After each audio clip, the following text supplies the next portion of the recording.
Hello again. This time I'm looking at the election from 2007 and how Scotland voted. First of all, I'll give you some stats. In the 2007 election there was over 2 million votes for both constituency and regional votes cast, with 52% turnout of the electorate. There were 31 parties who stood in the elections, 5 of them obtaining seats and 1 independent MSP. Labour had been the dominant party in the Scottish Parliament prior to this election, but they had never been able to obtain the 65 seats needed to create an overall majority in the Parliament. They had been in coalition with the Liberal Democrats to run Scotland's affairs. The state the parties going to the election was as follows.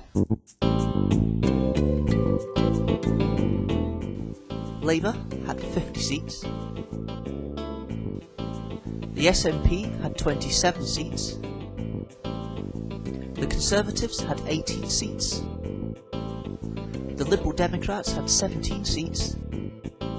The Scottish Greens had 7 seats. The Scottish Socialists had 6 seats. And there were others who were in the Parliament, and they totalled 5 seats altogether. So here are the leader profiles for those main parties. Since 2001, Labour's Jack McConnell had been First Minister of the Scottish Parliament and the Labour leader. The First Minister is the leader of the Parliament altogether, so he's kind of like the Prime Minister of the Scottish Parliament. Alex Salmond of the SNP was hoping to return to the Scottish Parliament after becoming leader again. He had had a 4-year break and became leader in 2004, and he was hoping that SNP would become the ruling party in Scotland. He had been an MSP before, from 1999 to 2001, but he had then been concentrating on his Westminster seat as an MP. Annabel Goldie became Conservative leader in 2005 from David McCletchie and was hoping to improve the party's vote.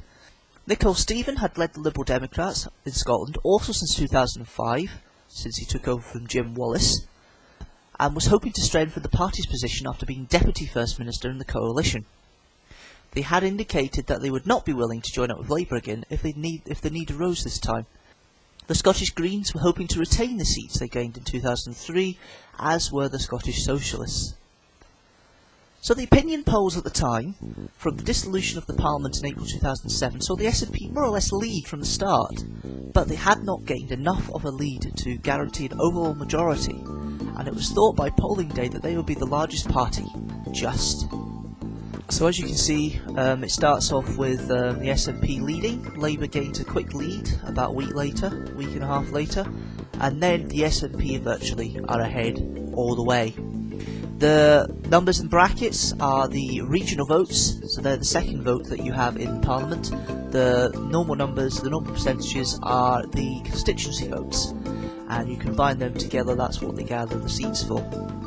So by the 3rd of May, when polling happened, that was the situation. The poll the day before had put Labour behind the SNP, with the Liberal Democrats third.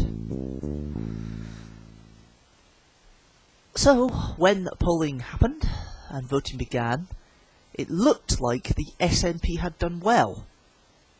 Too well.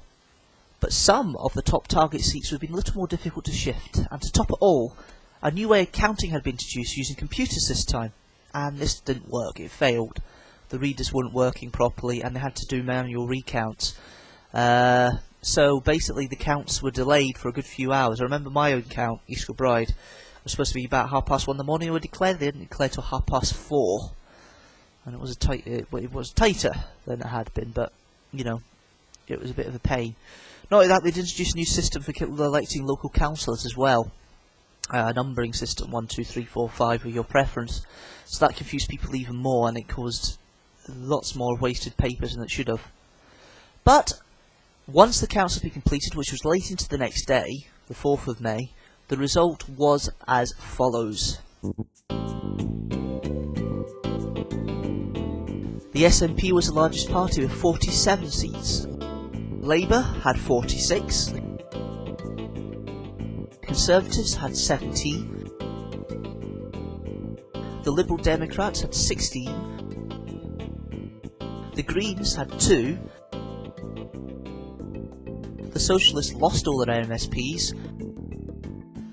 There was only one independent in the Parliament now, as there had been a couple before, and no other parties got a look in. So it tightened up. to a fight between the SNP and Labour. So no party had won overall, and the SNP had one more seat than Labour, so therefore they had to first go at forming a government.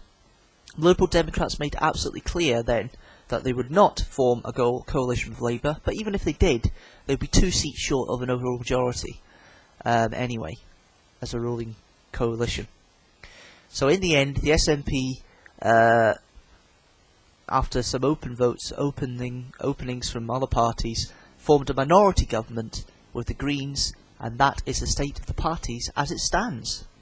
So until next time, see you later.